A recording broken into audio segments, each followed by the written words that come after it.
우리 아버지께 세세토록 영광을 돌릴지어다. 아멘. 네, 이제 또 오늘 이 빌립보서 4장 전체의 내용입니다. 이제 결과적으로 보면 그래서 이 빌립보서 4장을 중심으로 좀 말씀을 살펴보면서 얼마나 하나님께서 우리를 사랑하시고 또 우리에게 풍성함을 허락해 주시는가를 다시 한번 상기하면서 그 하나님의 풍성함에 참여하는 그런 시간이 되었으면 좋겠습니다. 그래서 오늘 이제 이 빌립보서 4장 주제를 본문 그대로를 한번 이제 잡아봤어요. 아무것도 염려하지 말고 오직 기도와 간구로 이렇게 했어요. 아무것도 염려하지 말고 오직 기도하고 또 주님께 간구하면 그 모든 것을 하나님이 이끌어 가실 것이다. 그런 뜻이 되는 거죠. 그래서 성경에는 이렇게 풍성한 말씀, 확실한 말씀이 기록되어 있지만 우리의 현실은 그렇지 않다라는 거죠. 그래서 우리가 살아가면서 이런 풍파, 뭐 재정적인 것, 또 건강 문제, 또 인간관계, 또 교회 뭐 이런 여러 가지 뭐 복잡 다양한 이런 일들을 만나면 그러한 이제 것을 성경에는 환난 내지는 연단 뭐 이런 표현을 쓰죠. 그래서 그런 환난이나 연단을 우리가 만나면 그냥 하나님이 안 계시는 거예요. 그 환난이나 연단에 그냥 내가 다 이렇게 묻혀가지고 그냥 환난만 보이고 연단만 보이고 힘든 것만 느껴지고 그러니까 하나님께 있는 이 풍성함을 내가 누리지를 못하는 거예요. 그래서 이러한 현상을 이제 하나님은 어떤 분이신가? 바로 하나님은 우리 인생에 막 즐겁고 또 풍성하고 막 그런 때만 살아계신 하나님이요 함께 하신 하나님이 아니시고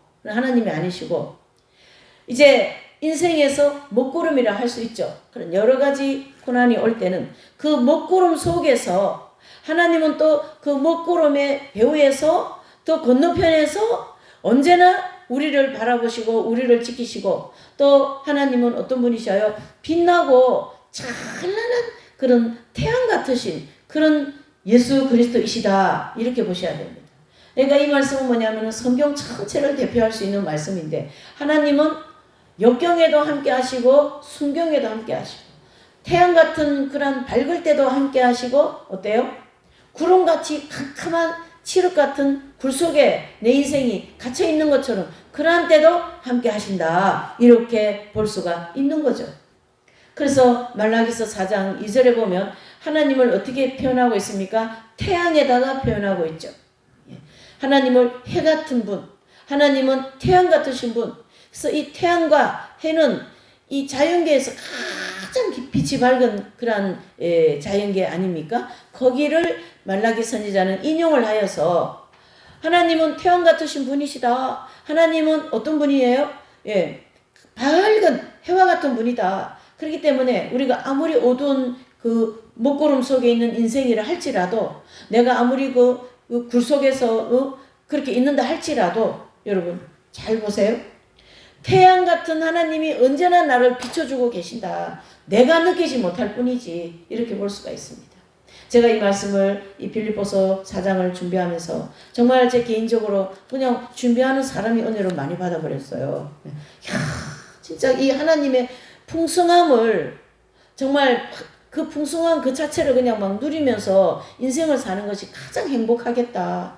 그 풍성함을 누릴 때는 막 먹구름 속이라 한다 할지라도 내가 하는 일마다 잘 되고 돈도 잘 벌어지고 사람들은 돈 잘 벌으면 그게 최고 뭐라 그러죠? 승리한 인생이다 내지는 성공한 인생이다 이렇게 보시는데 사실은요 잘 보세요. 돈 잘 벌어는 그 인생은 물론 중요하기는 하지만 어떤 순위를 좀 따지면 좀 순위가 밑으로 내려가요. 절대 1등 순위가 아니에요. 하나님 앞에서는.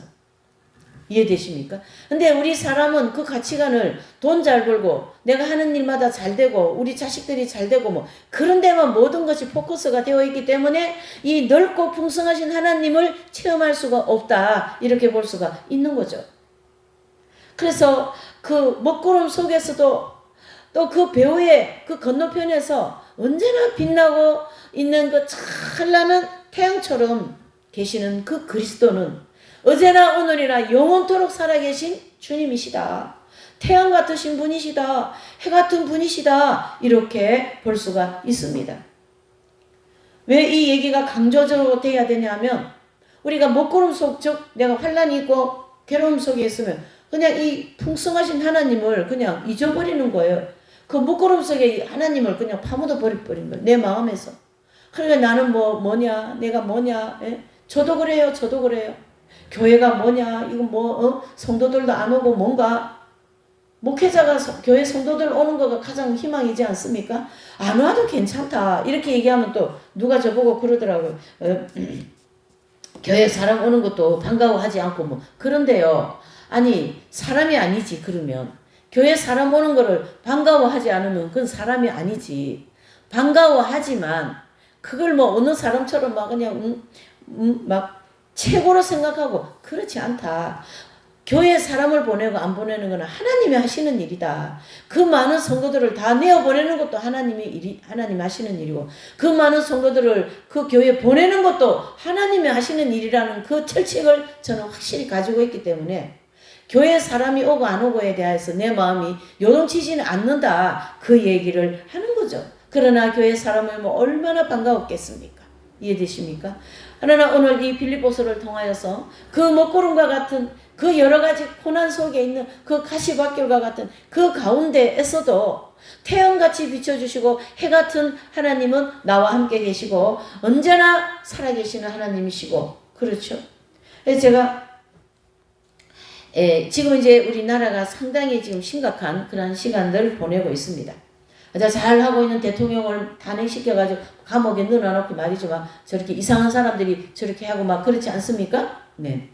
자, 지금 감옥에 계시는 그 윤석열 대통령은 아주 그냥 아무것도 하는 게 없어요. 그 1.8평짜리 그 방에서 뭘 하겠어요. 그러니까 성경 읽고 기도하고 성경 읽고 기도만 하는 거예요. 그러니까 그 은혜가 막 풍성해서 이 엄청난 나라의 이 잘못되어진 법과 질서와 이 모든 것을 어깨에다가 다 메고서리 그거를 성경 읽고 기도하면서 견뎌내는 거예요. 정말 거기가 흑암 속이요 먹구름 속이요 그 감옥이 안 그러겠습니까? 감옥이 무슨 희망이 있는 때예요. 감옥이라는 자체는. 그러나 그 안에서 성경 읽고 기도하고 성경 읽고 기도하고 그 굴속 같은 그 깜깜한 칠흑 같은 거기에서 태양 같으신 해 같으신 예수 그리스도를 만났다. 할렐루야.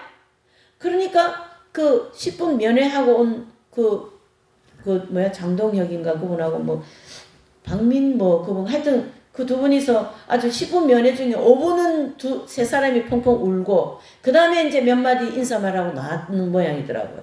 예. 그 10분 면회 속에. 그러니까 나 성경 읽고 기도만 한다. 하나님께서 인도하신다.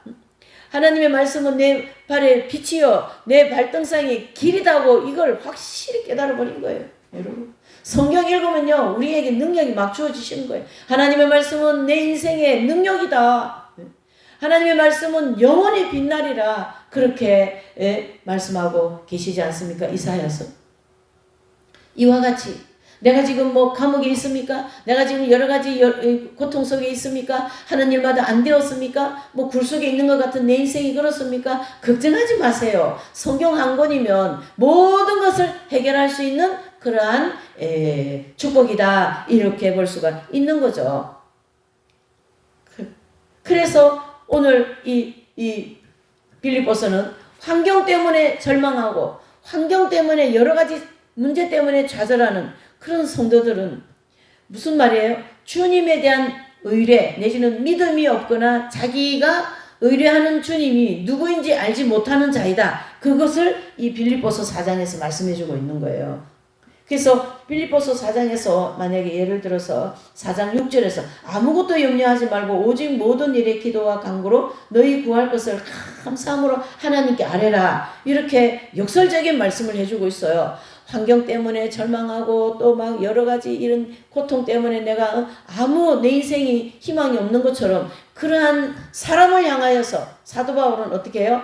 역설적인 말씀을 탁 던지는 거예요. 이해되십니까? 그것은 바로 그러한 가운데서 더 희망이 있습니다. 예수님을 붙잡으세요. 말씀을 붙잡으세요. 기도를 하세요. 그러면 뭐예요? 아무것도 염려하지 말고 모든 일에 기도와 간구로 모든 일에 그랬어요. 모든 일은 물질적인 문제도 될 수 있고 환경적인 문제 또 내 이 육신의 어떤 질병 문제도 될 수 있고 또 뭐 여러 가지 인간관계라든가 가정사 문제라든가 자녀 문제라 이 모든 문제에 둘러싸여서 우리가 살지 않습니까? 그러한 상황에서 그거를 역설적으로 그냥 무슨 레슬링 선수가 내가 넘어질 거 내가 땅바닥에 패대기 쳐질 것 같은데 그거를 역설적으로 어떻게 해요? 반대적으로 그냥 상대편을 땅바닥에 패대기 쳐버리는 거예요. 그와 같은 내 인생이 너의 인생이 될 것이니까 어떻게 해요? 모든 일에 기도와 간구로 너의 구할 것을 아버지 이 교회 부흥시켜 주시는 게 감사합니다. 이렇게 구하라. 아주 그냥 쉽게 얘기를 해주고 있는 거예요. 근데 나는 어때요? 지금 깜깜한 데 있는 것 같아요. 감옥에 있는 것 같아요. 굴 속에 있는 것 같아요. 모든 돈이 다 나가가지고 10원도 없어요. 나한테 지금. 돈 10원도 없는 거예요. 예를 들면. 10원도 없는 사람도 있어요. 하나님이 연단시킬 때는요. 교통비 1,500원도 없을 때도 있다라는 걸 아셔야 되는 거예요. 그렇게 해서 하나님은 강력하게 그 영혼을 훈련시키셔서 뭘 알게 하시냐면 나는 살아있다. 하나님은 어떤 분이에요? 나는 살아있는 하나님이야. 나는 죽은 신이 아니야. 나는 살아있는 신이야. 너와 함께하는 신, 너와 대화하는 신. 그렇죠? 너의 얘기를 듣고 있는 나의 하나님. 내 예수 그리스도이시다. 너 문제를 내가 다 알고 있는 나다. 그것을 알게 해주시는 거예요. 그전에는 몰랐어요. 하나님, 나 어려우니까 하나님 안 계시나 봐. 내 재산 다 몰고 갔으니까 하나님 안 계시나 봐. 그런 하나님이 아니라 그 재산을 몰고 가는 것, 다 걷어가는 것도 내가 했어. 욥에게 그랬죠. 그래서 욥이 주신 이도 여호와시여 거두시는 이도 여호와시라. 안고 일었으면 여호와께서 아심이라. 그러니까 우리는 하나님의 손에 달려있는 하나의 피조물이다. 그 피조물이 그냥 그 주인이 이끌어 가시는 대로 가면 된다. 역경을 만나든 감옥을 가든 굴속을 가든 또 막 뭐 하는 손대는 것마다 잘 되는 거예요. 이걸 손대니 이게 잘 되고 저걸 손대니 저게 잘 되기도 하고 막 간증하는 사람들 얘기를 들어볼 수 있지 않습니까? 그럴 때 하나님은 또 그때도 함께 하시고 이해되시죠? 그렇게 그 환경 때문에 좌절한다거나 또 그 어려움이 더 크게 나한테 느껴지는 그런 사람은 하나님이 안 계시는 거예요. 하나님에 대한 믿음이 내지는 그분에 대한 신뢰가 없는 거예요. 하나님이 어떤 분인지 알지 못하는 사람이다. 아니면 믿지 않거나 아니면 하나님을 알지 못하거나 그렇다라는 거죠. 이 빌립보에서 4장에서 오늘 우리에게 주시는 교훈은 그렇습니다. 자, 그래서 이제 2절 3절에 보면 주 안에서 같은 마음을 품으라 이런 마음을 말씀하고 있어요. 잘 보세요. 2절 3절 한번 보실래요? 자, 보세요. 이 말씀이 오늘 여러분들의 마음에 풍성한 은혜가 되어서 평강의 은총을 받아가시기를 주님의 이름으로 축복합니다. 자, 내가 그 2절 3절 볼게요. 시작. 내가 유오디아를 권하고 순두개를 권하노니 주 안에서 같은 마음을 품으라. 또 참으로 나의 몽에 같이 하는 자 내게 구하노니 복음에 나와 함께 힘쓰던 저 부녀들을 돕고 또한 글레멘도와 그 외에 나의 동역자들을 도우라. 그 이름들이 생명책에 있느니라. 여기 2절 3절은 무슨 말이냐면요. 여기 보시면 두 사람의 이름을 거론하고 있어요. 바울께서. 그래서 이 두 사람은 이제 빌립보 교회의 일꾼들인데 아마 이 두 사람이 늘 부딪히면서 이렇게 불협함이 늘 일어나는 것 같아요. 보니까. 그래서 이제 불협함 이 두 사람에게 뭐라고 말해요? 주 안에서 같은 마음을 품으라. 서로 100을 가지고 지금 싸웁니다. 뭐 의견이 안 맞고 막 충돌하고 부딪힙니다. 그러면 100을 가지고 서로 80, 20씩 손해를 내지는 내려놓고 80을 가지고 그러니까 서로 마음을 맞춰라. 그 얘기인 거거든요. 둘이가 다 100이니까 막 부딪히는 거예요. 그러니까 한 사람은 자기 뭐를 좀 내려놓고 또 한 사람은 또 자기 생각 100 중에 뭘 내려놓고 해서 잘 마음을 맞추어서 주 안에서 같은 마음을 품으라 이 뜻입니다. 이 원리는 가정에서 부부에도 마찬가지고 자녀에게도 마찬가지, 부모와 자녀 관계, 부부와 관계, 아내와 남편 관계, 교회에서 서로 동료들과 관계, 사회에서 동료들과 관계, 학교에서 동료들과 관계, 어디에서든지 관계적인 입장을 얘기를 해주고 있어요. 그러니까 유오디아와 순도계 두 사람에게 마음을 조금씩 이렇게 내려놓고 마음을 맞추세요. 그걸 얘기하는 거예요. 그래서 빌립보 교회 안에서 부녀들, 그에게 연약한 자들, 또 고아들, 그런 사람들을 도우세요. 그런 사람들을 돌보세요. 그 사람들이 다 생명책에 기록되어진 구원받은 성도들이다. 그것을 이 바울께서 계속 편지를 통하여 말씀한 거예요. 왜 그러냐면 사도 바울이 빌립보 교회에 이 두 사람의 이 부딪힘 때문에 교회에 자꾸 불협화음이 일어나는 소리를 여러 번 들었거든요. 그러니까 이 빌립보 교회 편지를 보내면서 두 사람 이름을 딱 거론하면서 두 사람 마음을 합하시오.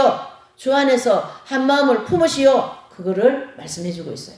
오늘 이 말씀을 통하여서 우리가 교회 안에서 또 우리 가정에서 어디서든지 내가 서로 마음이 같지 않으면 조금 자기 거를 이렇게 손해를 보고 내려놓고 마음을 같이 할 수 있는 그러한 은혜가 임하였으면 좋겠습니다.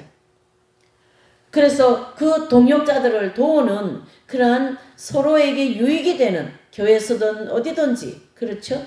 그것들은 역할을 하여라. 그 얘기를 해줍니다. 그런 역할을 하는 사람들을 하나님이 축복하셔요. 그래서 부어주셔서 더 많이 그 부녀들을 또 그 글레멘드와 이러한 사람들을 도와줘라. 그 얘기거든요, 여러분.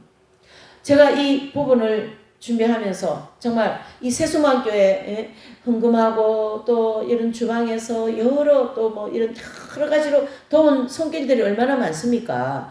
이 빌립보 교회도 많은 사람들이 도와서 교회가 세워진 것처럼 이 세수만교회도 얼마나 도움의 손길이 많았습니까, 여러분? 할렐루야! 그분들에 대한 감사한 마음을 저는 이 시간을 비롯하여 다시 한번 보내드리기를 원합니다. 예수님의 이름으로 축복합니다. 그분들에게. 물질로 또 주방의 어떤 이런 여러 가지 음식으로 또 뭡니까 전도로 기도로 또 교회 여러 이런 보이지 않는 곳까지도 위하여서 이 세수만 교회를 위하여서 사경회 때도 그렇고요. 그 모든 것을 헌신하고 봉사하신 그 모든 손길들에게 이 사도 바울이 빌립보 교인들을 축복하듯이 예수님의 이름으로 그분들에게 축복합니다. 할렐루야. 아멘. 예, 그렇습니다, 여러분. 4절과 8절을 한번 보실까요? 주 안에서 항상 기뻐하라. 내가 다시 말한다. 기뻐하라. 그 뜻이죠. 그래서 이 4절에서 8절에 이 4절에 보면 똑같은 말을 두 번 합니다. 항상 기뻐하라. 내가 다시 한번 말합니다, 여러분. 한 번 더 말합니다. 기뻐하세요. 그거거든요. 그러니까 이 기쁨은 예수님 안에 있을 때는 아무리 내가 불 속에 있고 환난 속에 있는다 할지라도 기쁨이 막 넘치는 거예요. 이해가 되십니까? 그러니까 그 모진 고난을 이겨낼 수 있는 은혜가 임하는 거죠. 그래서 그 6절의 말씀과 같이 이 기쁨과 함께 아무것도 염려하지 말고 오직 기도와 간구로 여러분들의 구할 것을 감사함으로 구하세요. 그 얘기를 하는 거죠. 감사함으로 뭐라고요? 구하십시오. 그러면 하나님이 주실 겁니다. 할렐루야. 아멘. 자, 마태복음 6장을 한번 보실게요. 이 대목에서 우리가 예수님도 똑같은 말씀을 해주고 계신다라는 것을 한번 보려고 합니다. 자, 마태복음 6장을 한번 펴보세요. 6장 31절이 되겠습니다. 30절 31절입니다. 시작. 오늘 있다가 내일 아궁이에 던지는 들풀도 하나님이 이렇게 입히시거든 하물며 너의 일까 보냐 믿음이 적은 자들아. 그러므로 그렇죠? 읽어요. 시작. 염려하여 이르기를 무엇을 먹을까 무엇을 마실까 무엇을 입을까 뭐 하지요? 하지 말라. 그렇죠? 그러니까 오늘 이 빌립보서 4장 8절의 말씀과 같이 아무것도 염려하지 말고 모든 기도와 간구로 감사하는 마음으로 구하세요. 와 같은 이 예수님의 말씀에 기초하여서 사도 바울도 이런 말씀을 해주고 계신 거거든요. 그러니까 내가 무엇을 먹을까 무엇을 입을까 거기에 마음이 100이 다가가지고 있는 거예요. 내 마음이 100이라면. 그래 예수님에게는 마음이 1도 안 열려 있어요. 그러니 예수님이 일을 할 수가 없는 거죠. 자, 염려하는데 이를 마음을 두고 99%는 예수님께 두세요. 그러면 하나님이 채우실 것이다. 하나님이 내 기도를 듣고 계신다. 하나님이 나를 이끌어 가실 것이다. 하나님이 나의 모든 재정을 채울 것이다. 이러한 믿음을 100이라면 1은 그러면 부정에다가 넣고 99%를 거다 놓으시라고. 여기 분명히 그런 것 가지고 염려하지 마세요. 무엇을 입을까 무엇을 마실까 염려하지 말라. 이렇게 주님이 명령을 하셨거든요. 그러니까 우리는 염려하지 않으면 되는 거예요. 염려하지 않으면. 그러면 99명이다. 아니 어째 이렇게 큰 일을 내가 겪고 있는데 염려하지 않을 수 있냐. 그래서 믿음이 필요한 거고, 그래서 기도가 필요한 거고, 그래서 매일 성경을 읽으면서 이 말씀을 묵상하고 또 아버지 오늘도 기뻐하고 또 기뻐하고, 그래서 나의 이 마음을 반평도 안 되는 이 마음을 늘 피는 거예요. 아주 여러 막 100평짜리 넓은 마음을 만들어 가지고 많은 사람들을 관용하는 거죠. 마음을 그 사람 이해해주고 나에게 좀 부정적인 얘기해도 또 나를 막 무슨 뭐 몰아가는 그런 얘기를 했다 해도 그런 얘기 들어도 그 사람을 오히려 축복하는, 그 사람을 오히려 이해해주는 그런 관용의 마음을 품으십시오. 그 얘기를 해주고 있습니다. 그러면서 여기 5절을 잘 보세요. 여러분 5절을 잘 보세요. 너희 관용을 모든 사람에게 알게 하라. 주께서 가까우시니라.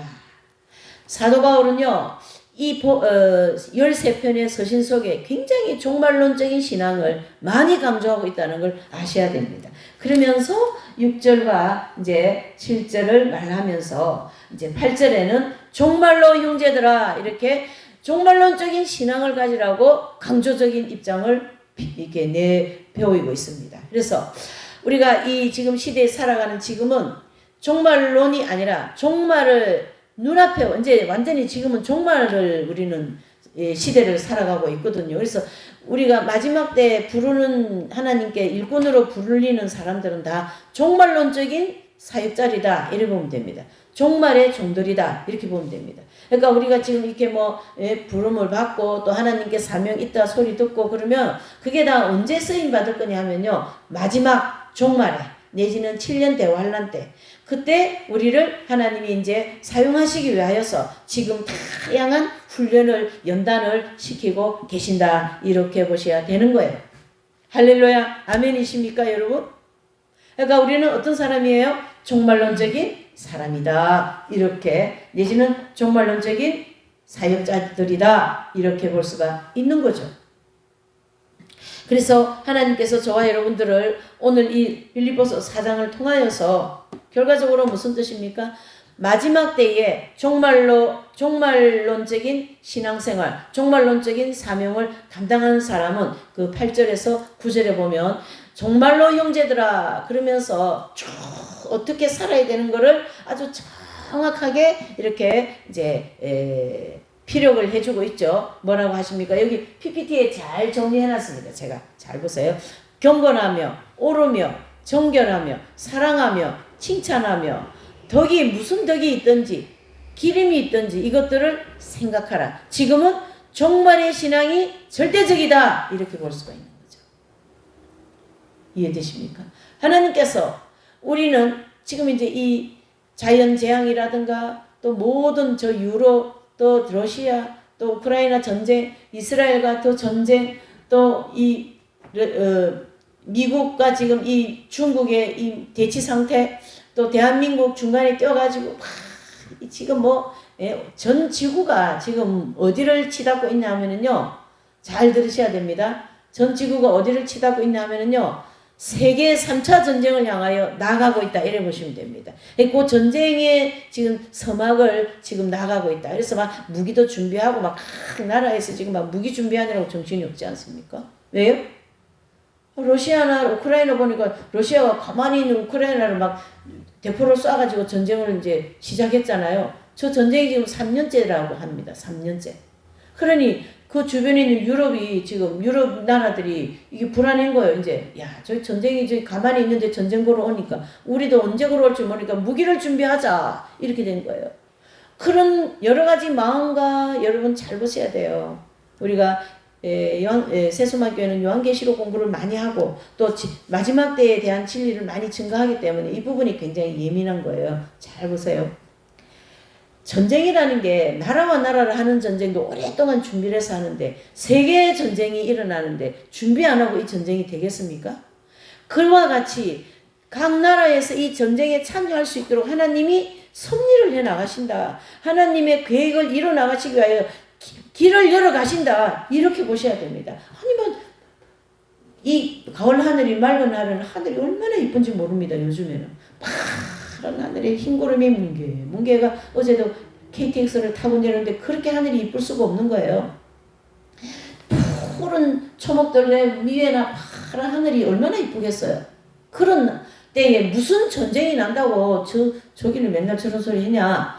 그렇게 할지 모르지만 오늘 저녁까지 그래도 내일 아침에 폭탄 터질 수 있는 거예요. 할렐루야. 그렇게 하나님이 맑은 하늘이라 할지라도 그렇죠?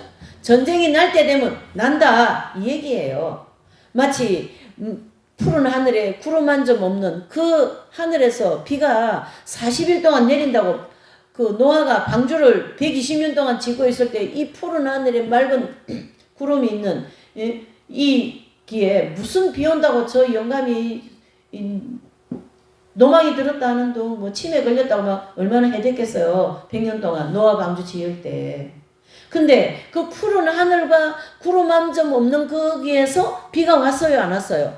왔잖아요. 그러면은 그 비가 온 것처럼 전쟁 날 것 같지 않은 이 하늘을 보더라도 전쟁이 날 때면 나요, 안 나요? 난다 이 얘기예요. 그 얘기는 무슨 얘기냐? 앞으로 이제 곧이어서 7년 대환란이 들어오면 전삼년반 후반부에 이 세계 3차 전쟁이 일어나기 위하여서 하나님은 지금부터 차근차근 전쟁을 해 나가신다. 전쟁 준비를 해 나가신다. 그 얘기를 하는 거예요, 여러분. 그러나 대환란 들어가기 전에 국제적인 전쟁은 일어날 수가 있어요. 지금 우크라이나와 러시아 전쟁 같이 대한민국도 그렇게 안전하지는 않습니다. 전쟁 난다 소리가 여기저기서 많이 나고 있거든요. 그래서 뭐 준비하라, 물 준비하라, 깡통 양식 준비하라, 또 그 자가 발전되는 그 라디오 준비하라, 의약품 준비하라. 그 네 가지는 필수적으로 준비하랍니다. 제가 어느 분한테 그랬어요. 그걸 갖다 버리더라도 전쟁이 안 나서 갖다 버리더라도 준비해 놓은 사람이 승리하지 않겠냐. 그랬어요. 물 준비하라. 물을 꼭 준비하라는 거예요, 여러분. 준비를 하는 모든 것이 준비한 사람을 통하여 하나님은 사용하셔요. 준비가 안 되어 있으면 사용할 수가 없어요. 대한민국이 앞으로 경제 발전이 일어난다고 지금 부산이 답이라고 막 얘기하고 있지 않습니까? 준비가 되어 있을 때 하나님은 사용하신다. 대한민국은 배 만드는 기술 이런 여러 가지 기술이 준비가 아주 잘 되어 있어요. 할렐루야. 그렇기 때문에 사용하시기 위해 좋은 그러한 여건을 많이 가지고 있는 나라가 바로 전 세계적으로 대한민국이다. 그래서 전쟁이 나든 뭘 나든 이 경제 발전이 한 번은 일어난다. 이런 입장이죠. 할렐루야. 그러한 희망과 소망을 가지고 이제 우리는 준비를 하는 거예요. 예, 전쟁 준비도 하고 경제 준비도 하고 말이죠. 그러면서 경건한 삶과 모든 내가 손과 발로 하는 것을 옳게 하고 내 삶이 언제나 정결하고 또 모든 이웃과 또 모두를 사랑하며 하나님을 사랑하고 그러면서 모든 것에 덕이 있는 그러한 생활을 할 때에 하나님은 그 사람을 절대적으로 들어서게 되어 있습니다. 그 사람을 들어서지 않을 수가 없어요. 왜? 준비되어져 있는 자이니까. 할렐루야. 말씀으로 준비하세요. 지금은 뭐 내가 여러 가지 일도 안 놓고 다 놓고 있습니까? 그러면 그 시간을 전부 다 성경 읽는 대로 기도하는 것으로 아무것도 염려하지 말고 기도하라고 했으니까 하나님께서 말이죠. 할렐루야. 아주 중요한 그 축복을 받을 수 있는 준비 기간이다. 이렇게 보시면 됩니다. 여러분. 내가 재물을 좀 많이 벌고 싶습니까? 그게 하기 위한 준비를 하시라고요. 준비. 예? 준비가 안 되어 있으면요 돈도 그 사람한테 안 줘요. 돈 주면 너 교회 떠나버리고 하나님 멀리 떠나기 때문에 그 사람한테 돈 안 줘요.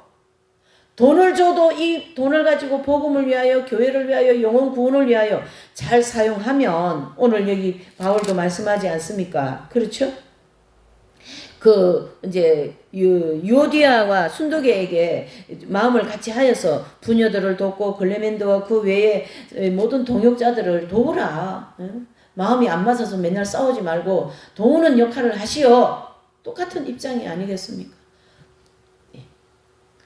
그래서 우리는 이 종말의 신앙생활을 하기 위하여서 하나님께서 우리에게 물질을 부어주신다, 사명을 주신다 그러면 그걸 감사함으로 받아가지고, 받아서 이제 막 내 손에 내 발에 닿는 곳마다 도와주고 또 그 사람을 위하여서 필요한 걸 공급해주고 또 말도 해주고 물질도 챙겨주고 먹을 것도 주고 말이죠. 그렇게 도와야 된다. 이런 뜻이 되는 거죠.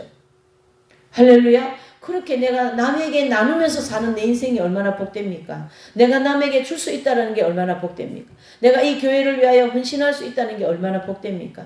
그러한 마인드가 중요하다. 이렇게 보셔야 됩니다. 그 다음에 10절에서 12절에 보면 주 안에서 크게 기뻐하라 그랬습니다. 그냥 기뻐해도 되는데 어떻게 크게 단어를 다시 넣었어요. 예? 주 안에서 반드시 기뻐하세요. 이 뜻입니다. 그래서 너희의 궁핍과 풍부에 자족하는 마음이 필요하다. 하나님이 나에게 풍성함을 허락해 주셨습니까? 거기에 마음이 막 실려가지고 풍성함만 쫓아가는 게 아니라 또 너무 궁핍하여서 막 그게 마음이 실려가고 궁핍 때문에 막 긍긍대는 게 아니라 궁핍과 풍부 속에 언제나 내 마음은 하나님을 향하는 그러한 자족하는 마음이 필요하다. 그런 뜻이 되는 거죠. 그래서 돈을 많이 버는 그런 어떤 분이 간증하는 걸 제가 들어봤는데요. 이런 얘기를 하더라고요. 이분도 3번인가 4번인가 그 사고를 하다가 엎어먹고 아주 바닥 저 지하 밑에까지 내려갔다가 올라갔다가 이런 얘기를 하면서 그런 얘기 하더라고요. 뭐냐면 돈을 따라가면 돈이 절대 안 붙는데요. 예?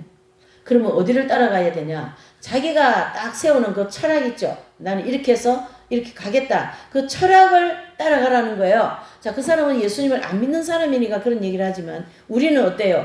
돈을 벌리면 하나님 일하게 이게 아니라 예수님을 먼저 따라가야 되는 거예요. 나는 예수님의 제자가 되겠다. 나는 예수님의 그 사명을 감당하겠다. 예수님의 부르심에 순종하겠다. 그러한 것을 먼저 해버리면 돈은 저절로 따라온다라는 거예요. 할렐루야?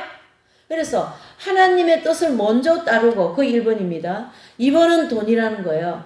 2번은 또 내가 필요한 모든 것들이라는 거예요. 이해되시죠? 그것이 되는 사람이 바로 궁핍과 풍부에 자족하는 마음이 있다. 이래 볼 수가 있는 거죠. 그러니까 내가 돈이 많이 벌리면 또 돈 가지고 자기 마음대로 막 살아가면은 그거는 풍부와 궁핍 속에서 자족하는 마음이 없는 거예요. 자족하는 훈련이 안 된 사람이에요. 그 사람의 마음은. 이해되시죠? 그러니까 우리가 지금 어떤 마음을 품어야 되냐면 이 말씀은 모두에게 다 해당됩니다. 누구에게만 되는 게 아니에요.